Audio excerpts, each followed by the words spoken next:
Well, good morning, and thank you, everyone, for being here today. It's my pleasure to introduce Secretary of Defense Lloyd Austin III and Chairman of the Joint Chiefs of Staff, General C.Q. Brown, Jr. The Secretary and the Chairman will deliver some opening remarks, and then we'll have time to take a few questions. Please note that I will moderate those questions and call on journalists. Due to time constraints, I would ask that those I call upon limit their follow-up questions to give your colleagues a chance to ask their questions. And with that, I'll turn it over to Secretary Austin. Sir. So my first question for you is, who pulled the fire alarm? Okay. Yeah. Well, I didn't, but thanks for joining us, everybody. General Brown and I have just come from the 21st meeting of the Ukraine Defense Contact Group. We were joined by a brave team from Ukraine, led by Minister of Defense Umerov and General Syrski. As you know, I convened what would become the Ukraine Defense Contact Group for the first time at Ramstein Air Base exactly 2 years ago today. And some of you were there at that meeting. And to underscore the historic achievements of the contact group over the past 2 years, we were joined this morning virtually by President Zelensky. Now, at that first Ramstein meeting, Ukraine's defenders had beaten back the far larger Russian army for 62 days. Ukraine has now fought back against the Kremlin's aggression for 793 days. That's more than 2.5 times as long as the Battle of Verdun during the First World War. It's also more than 2.5 times as long as the Soviet Union's blockade of Berlin during the Cold War. Ukraine is still in the fight and still showing incredible skill, courage, and resilience. And this coalition is still standing strong. Over the past 2 years, this contact group has shown its unity, its impact, and its staying power. And we've made history, and we've changed history. This contact group includes some 50 members of our allies and partners from all around the planet. And we stand united in marshaling military assistance for Ukraine. And we've surged in critical capabilities again and again. And this contact group has made a huge difference.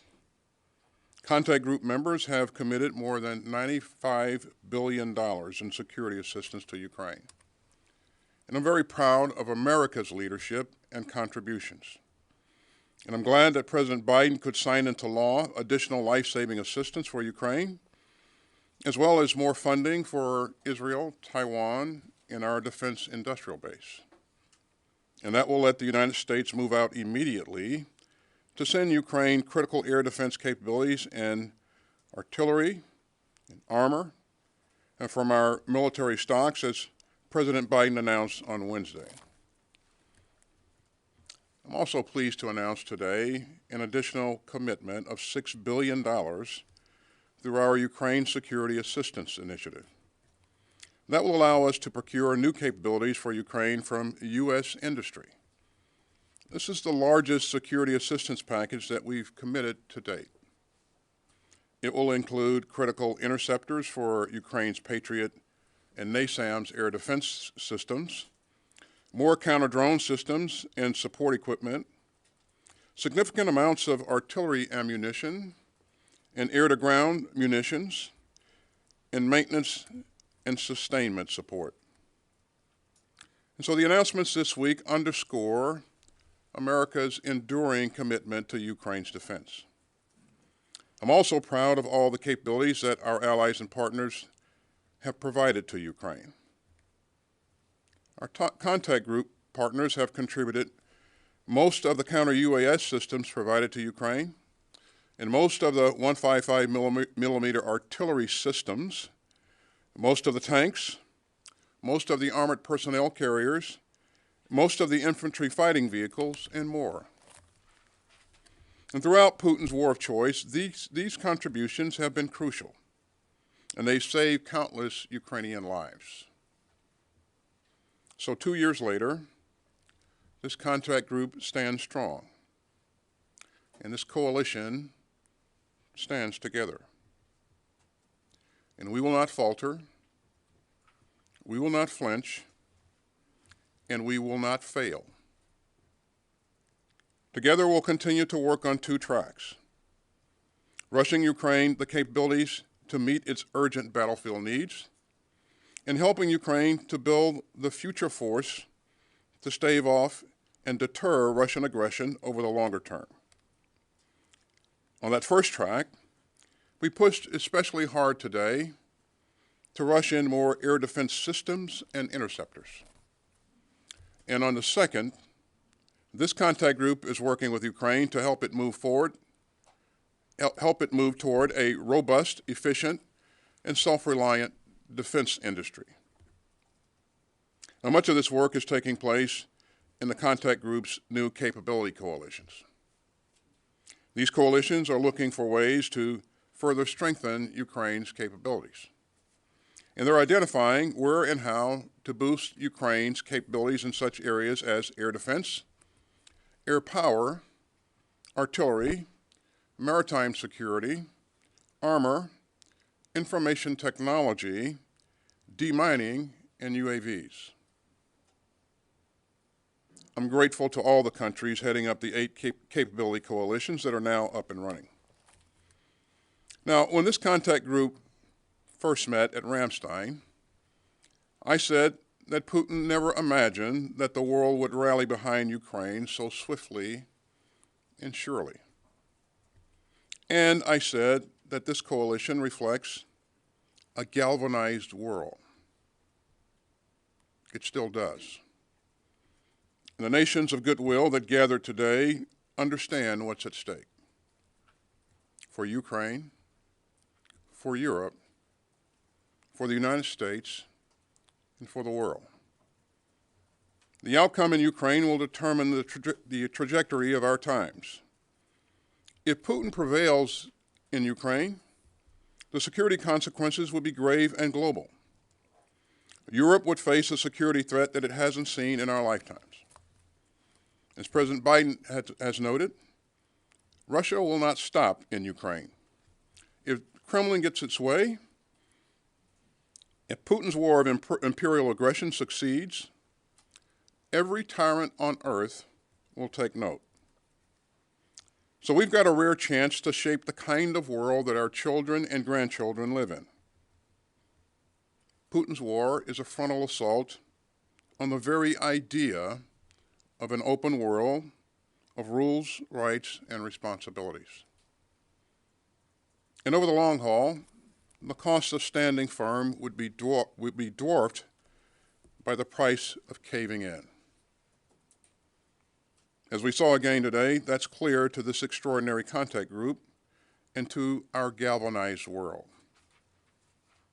And with that, let me turn it over to General Brown. Thank you, Mr. Secretary. Good afternoon, everyone. In moments of challenge, history can reflect insights that inform the present. Shortly after the Korean War armistice, George Marshall accepted a Nobel Peace Prize for the Marshall Plan and said, "For the moment, the maintenance of peace in the present hazardous world situation does depend in a very large measure on military power together with allied cohesion." Marshall believed that military power was necessary but not sufficient. He continued, "I believe there is, however, a readiness to cooperate, which is one of the great and hopeful factors of the world today. We must stand together strongly." These principles, military strength and international cooperation, are more important than ever and serve as a cornerstone of our commitment to uphold the sovereignty of nations such as Ukraine. The work of the Ukraine Defense Contact Group is firmly rooted in these principles. Once again, I want to thank Secretary Austin for your leadership in steering this international coalition, which has been meeting for 2 years. Thanks also to Defense Minister Umarov and General Sersky, who joined us today, for their resilient leadership of Ukraine's armed forces. And to all nations attending the UDCG today, their efforts remain invaluable to this coalition's work supporting Ukraine. Russia's war in Ukraine endangers the sovereignty of nations and the rule of law. Remind us that unchecked aggression against one nation threatens the sovereignty of all. As Marshall said, the role of military power, in this case a strong Ukraine, combined with support from a unified coalition, is crucial to responding to unprovoked hostility. Russia's ongoing aggression against Ukraine and Ukraine's fight for sovereignty is a matter of international significance, a direct challenge to global security and that of NATO and the United States. Ukrainian forces are facing severe challenges. Their operational tempo is hindered not by lack of will, but by dwindling supplies. Ukrainian soldiers continue fortifying defenses against significant odds, knowing that their armament cannot stop a resurgent Russian force without sustained military support to Ukraine. Meanwhile, Russia is aggressively reconstituting its military force, using its numerical advantage to wear down Ukrainian resolve and resources. In the U.S. military, we often say hope is not an effective course of action. Yet, Ukraine has been left hoping for urgent replenishments of air defense, artillery, and armor. And that is why we all need to operate with a sense of urgency. The recently passed U.S. National Security Supplemental provides a vital lifeline to Ukraine at a critical junction in this conflict. And 2 days ago, the United States announced a very significant $1 billion security assistance package that will provide much-needed munitions and support to Ukraine. This package includes capabilities, weapon systems, and munitions that will help shore up Ukrainian defenses and provide critical air defense munitions, protecting Ukrainian forces, critical national infrastructure, and population centers, helping to counter Russia's plan of outlasting Ukraine. Leadership of the UDCG matters. It's absolutely critical. It drives action. Leaders don't stand on the sidelines. This support to Ukraine is not just for Ukraine. Our efforts to assist Ukraine sets an example. Should Russia win, the repercussions will be felt well outside Ukraine's borders, risking further escalation. The fight in Ukraine is not just a distant battle. It's about preventing a wider conflict that could potentially draw others deeper into prolonged armed engagements. What happens in one corner of the world doesn't stay in one corner of the world. This is what George Marshall knew. Peace and security are achieved through military readiness and collective effort. The efforts of this coalition help uphold an international order that benefits the populations of all countries who seek freedom, democracy, and the rule of law. Thank you, and I look forward to your questions. Thank you both, gentlemen. Our first question will go to Associated Press. Lita. Hi, good afternoon. Thank you so much. Mr. Secretary, President Zelensky this morning made it clear that his country needs Patriot systems, not just the munitions that go with it. Can you say how much, if any, progress you all made today on that, considering a number of allies have expressed reluctance in sending these systems that they just don't have very many of? And Mr. Chairman, if I could switch to a different topic for you. On Gaza, a lot of the aid agencies are very concerned about security in and around the port, particularly as things move ahead to distribution of aid. What assurances have you gotten from the Israelis about security at the port, including from their own troops who have had incidents where they have killed aid workers? Can you just talk a little bit about that? Well, thanks, Lita. In terms of Patriots and what will they be able to do going forward, it's left to be seen, but I can tell you that we continue to work on this in a very earnest manner. All of the countries that have Patriots certainly value that capability. But I think going forward, we'll be able to hopefully work with a number of countries to put together additional Patriot capability. And you may have noticed that in the last several days, I've been talking one-on-one with some of my European counterparts, actually discussing this issue and other issues. But again, we're going to continue to work at this until we have the right kinds of capability. Now, I would point out that it's not just Patriot that that they need. They need other types of systems and interceptors as well. And so I would caution us all in terms of making Patriot the silver bullet. I would say that it's gonna be the integrated air and missile defense, as we've said so many times before, that really turns the tide. And so there are other capabilities that they need that we really pushed hard to get, and we may be able to get to the Ukrainians a bit faster. But this work continues on, and you know that Jens Stoltenberg talked to all the ministers of defense on this very same issue a week ago.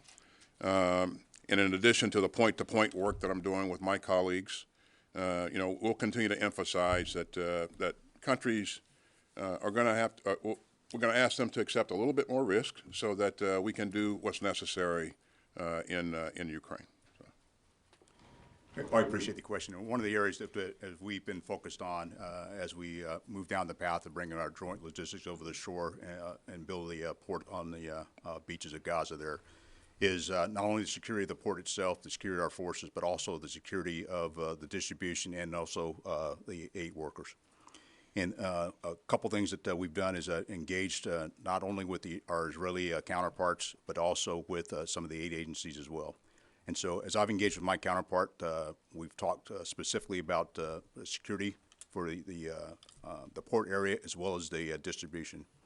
After the unfortunate incident that killed the Wade Air workers from the World Central Kitchen, I've talked to my Israeli counterpart about the incident itself, the investigation they did, and the corrective actions they were putting in place.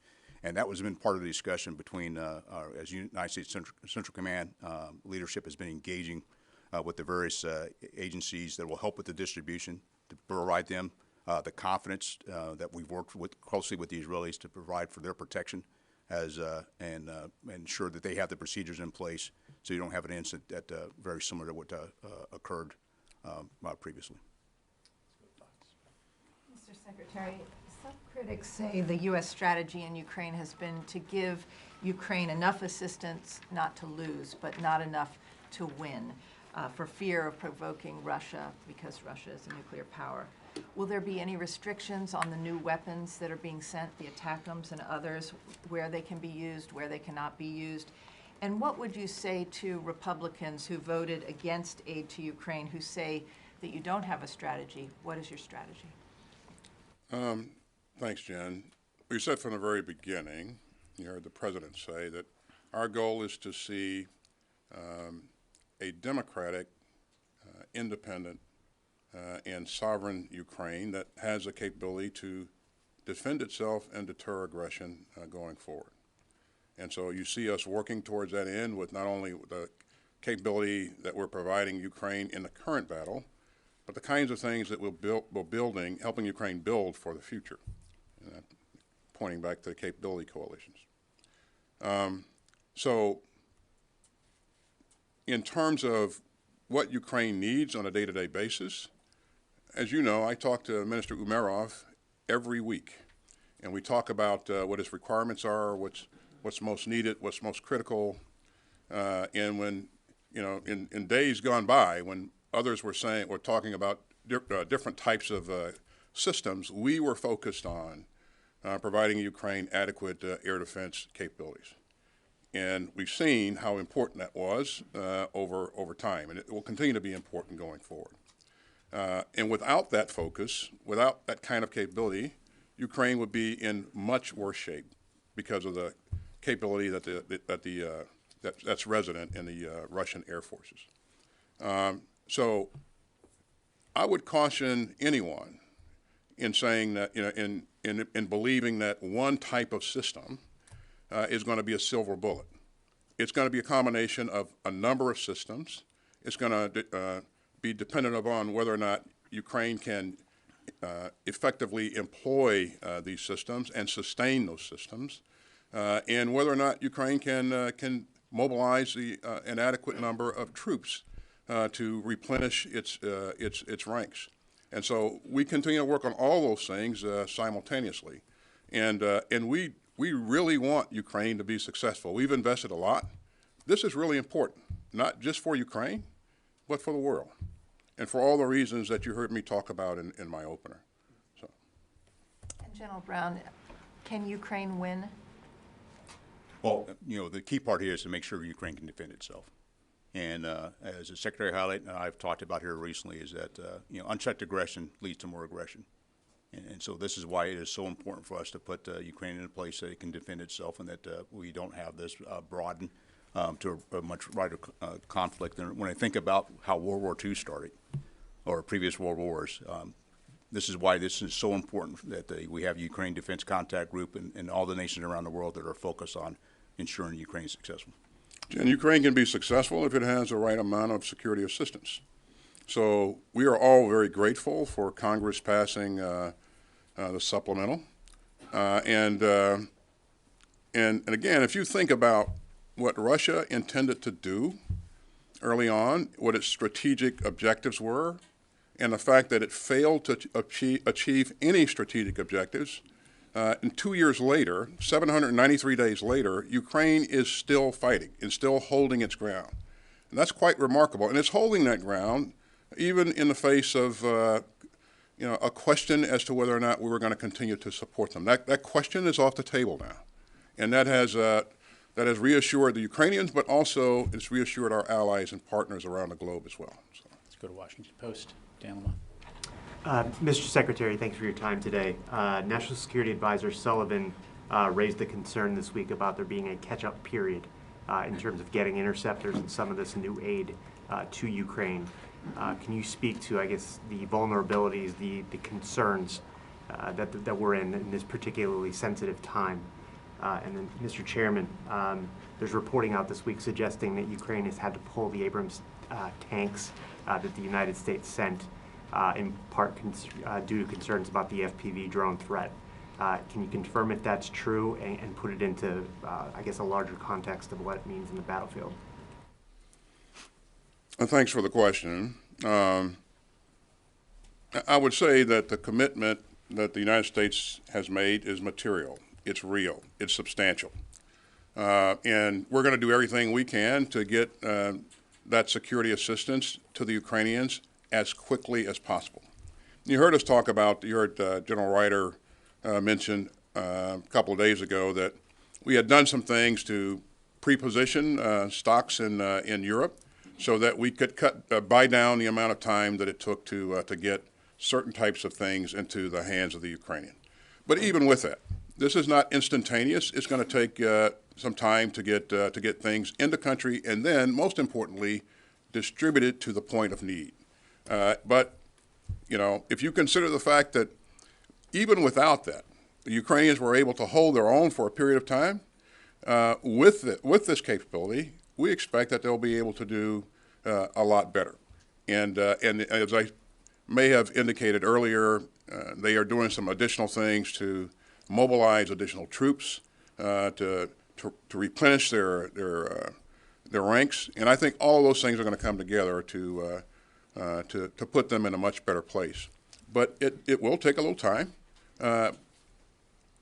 As I talk to Ukrainian leadership, they're confident that they can continue to hold their own, and then as they get a bit stronger, they'll have options available to them.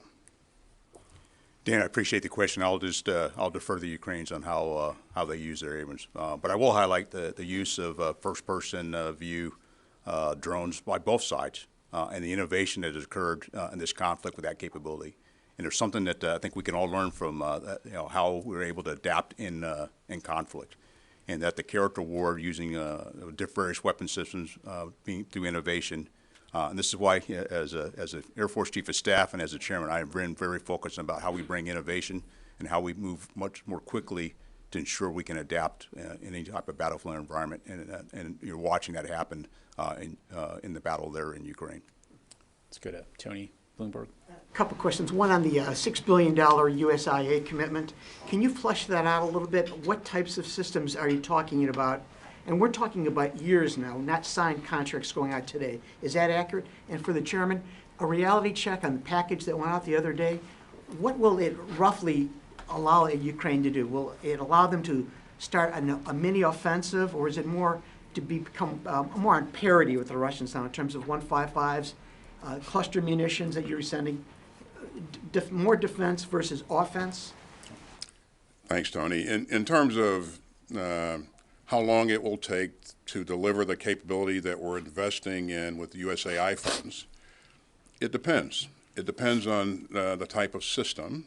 As you know, some of the platforms have a much longer lead time to construct, and as well as some of the munitions.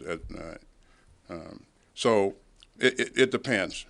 You can rest assured that we're going to move as fast as we can to get them the capability, as fast as industry can produce, but we will move at the speed of industry. And we're investing in industry as well so that they can expand their capacity. And some of what's in that supplemental allows us to do that. The types of things that we're investing in are the same types of things that you heard us talk about earlier. You know, they need air defense interceptors. They need artillery systems and munitions. They need armored vehicles. They need maintenance and sustainment. So all of those kinds of things are included in that USAI package. And Tony, what this package allows gives the Ukrainians is a bit more flexibility. As you might imagine, not knowing when this supplemental, we very much appreciate that the supplemental was approved. They've had to actually ration, conserve munitions over time. And so with this package and the follow-on package, because of the supplemental, gives them a bit more flexibility to be able to operate and use that capability effectively against the Russian threat. Okay, let's go to VOA and then I'll monitor. Thank you, Mr. Secretary. What made you change your mind on providing long-range ATACMS? Will they be included in the $1 billion package that was announced earlier this week? And since you talked about this will take time, has any of the aid from the $1 billion package actually reached Ukraine at this point? And then, Mr. Chairman, analysts are cautioning us that it will take a lot of time before we'll see the effects of this current aid on the battlefield. When do you think that Ukrainians will have the opportunity to again have the upper hand? In terms of the provision of ATACMS, as you know, we had provided the Ukrainians ATACMS before. They come in various types with different ranges. And of course, there are mixtures of munitions here going forward. And I won't get specific in terms of what we provided and whether or not and when the Ukrainians will actually put those munitions to use. But the key point is they have the capability. Now, that capability alone is not a silver bullet. It's the integration of that capability with the other kinds of things like Storm Shadow and other things that other countries are providing that really then gives them a capability to conduct a long-range fires campaign. And so I think that's what's most important. But in terms of specifics of how many and where, I'll let the Ukrainians speak to that. If I may follow, officials had expressed before concerns that that the Ukraine may try to fire ATACMS into Russia, or that there weren't enough in U.S. stockpiles. Did either of those affect your decision to provide the long-range ATACMS? Well, first of all, as you know, I always have a concern about the United States having the capability to defend itself and to also support our operational plans. And I can tell you that we are comfortable that we are in a good place, and we will remain in a good place. In 2 years' time, things change. More munitions are created, and that sort of business. So we are in a good place. We'll remain in a good place, and I think the capability that Ukraine will have is a good capability. So it's up to them on how and when to use it, and our hopes are that they'll create some pretty good effects with that and other things. Well, to your question, I can't necessarily predict a timeline of where for the future of where the Ukrainians will have an upper hand, but we can shape the future. And that's exactly what this supplemental has been able to do, is to help shape the future. And I think you asked about how long will it have effect. I think there's some near-term effect, because now The Ukrainians don't necessarily have to ration what they have because they know things are coming out of this package, and there will be follow-on packages because of the supplemental, which gives them a bit more flexibility and options to be able to execute. The one thing I would highlight to you, even during this time frame, the Russians have had incremental gains at tremendous cost in loss of personnel, loss of combat capability. And so I do see the Ukrainians with this additional support, not only from our supplemental, but as I've engaged with, matter of fact, engaged with a number of my counterparts this morning, they highlighted how important our supplemental was to actually help lead. And as I said in my opening remarks, leaders don't stand on the sidelines, and the fact that we step up and provide this supplemental helps to energize, and we saw some of that today as we engage with the counterparts in the UDCG. And so the Russians have increased their production of artillery munitions and other things, but they're also being propped up by the likes of North Korea and Iran. And they had to go that direction because of the damage, to the chairman's point, the damage that the Ukrainians had inflicted on the land forces there.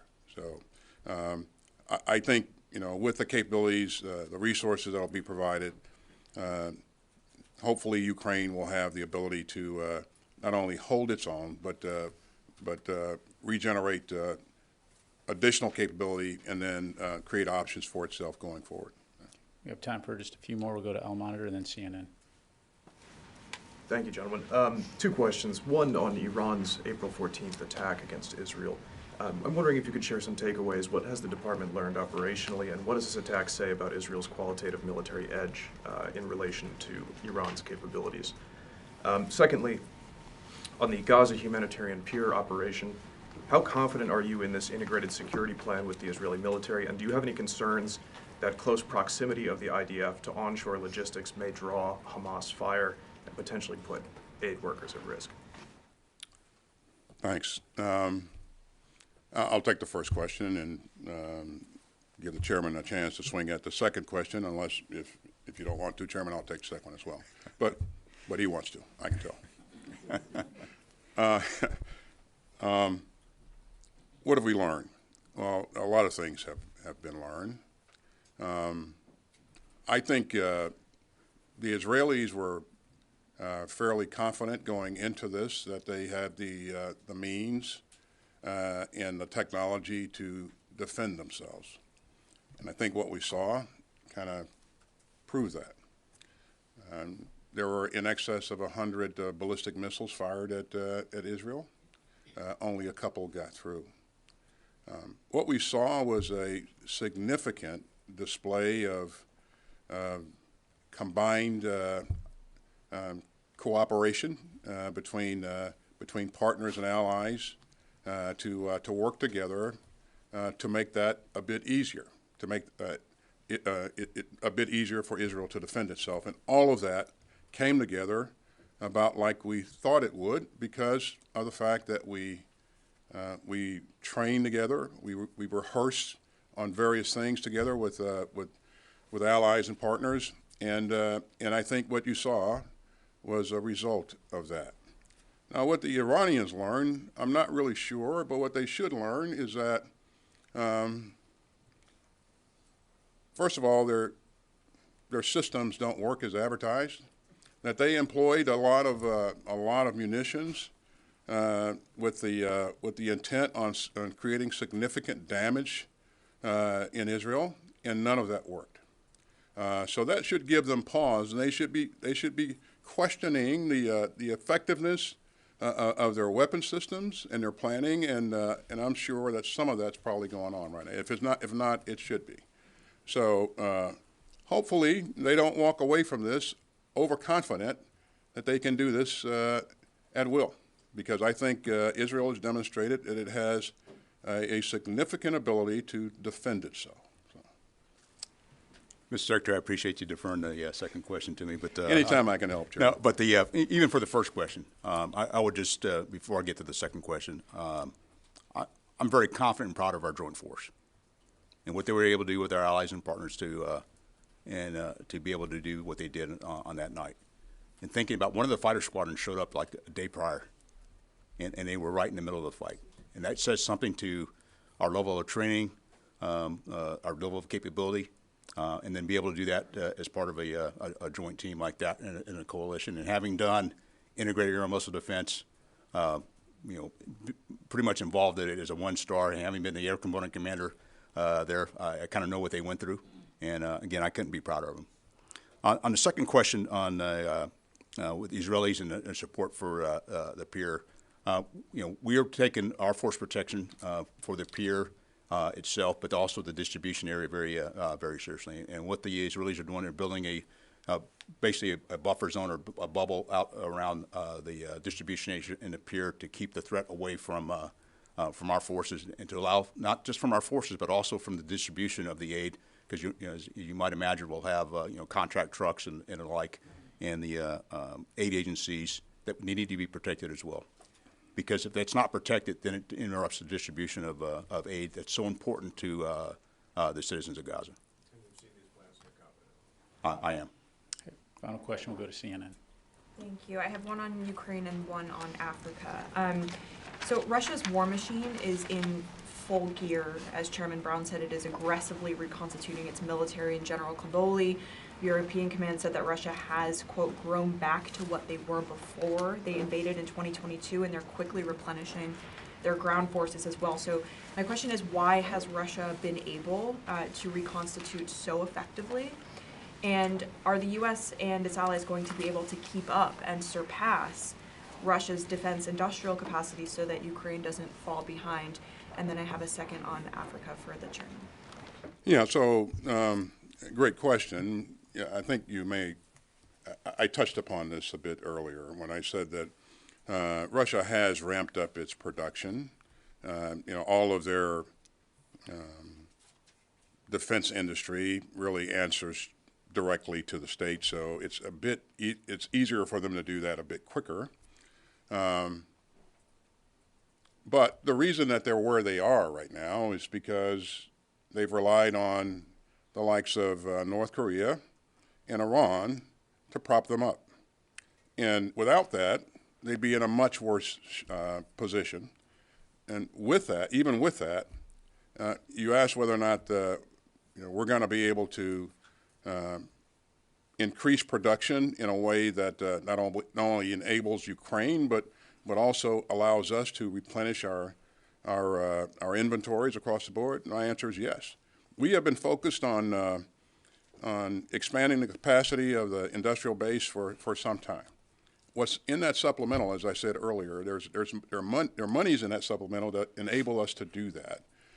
And in our industrial base, as I have engaged the leaders of many of the companies, they are digging in and moving out and looking for ways to shorten production times and expand capacity.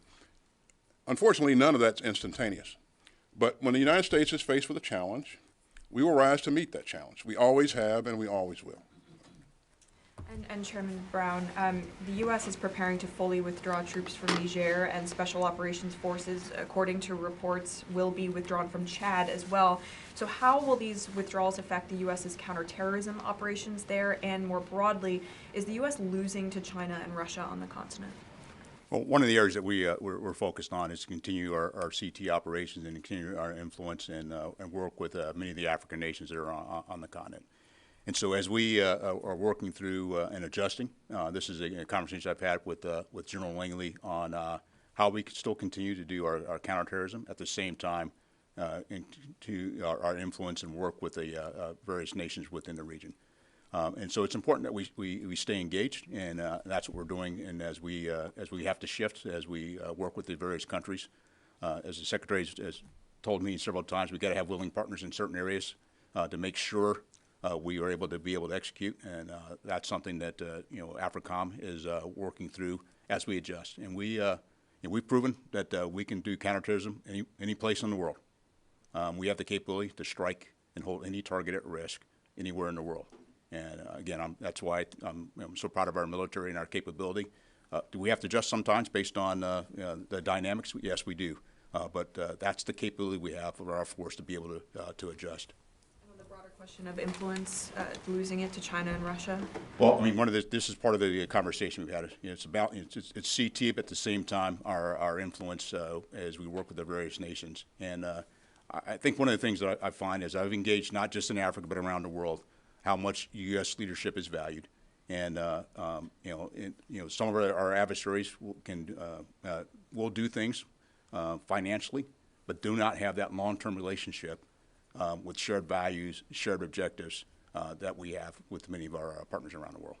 It's a big continent, and there are many countries on the continent that really do, to the chairman's point, value their relationship with the United States. I was just in Africa in the fall, and I was struck by how true that was or is, that countries really value their relationship with us, and in some cases, countries that we haven't had a strong relationship with in the past are stepping forward saying that they'd like to have a better relationship with the United States. So. Secretary Austin, General Brown, thank you very much, gentlemen. Ladies and gentlemen, this concludes our press briefing. Thank you very much for joining us today. Thanks, everybody. Thank you.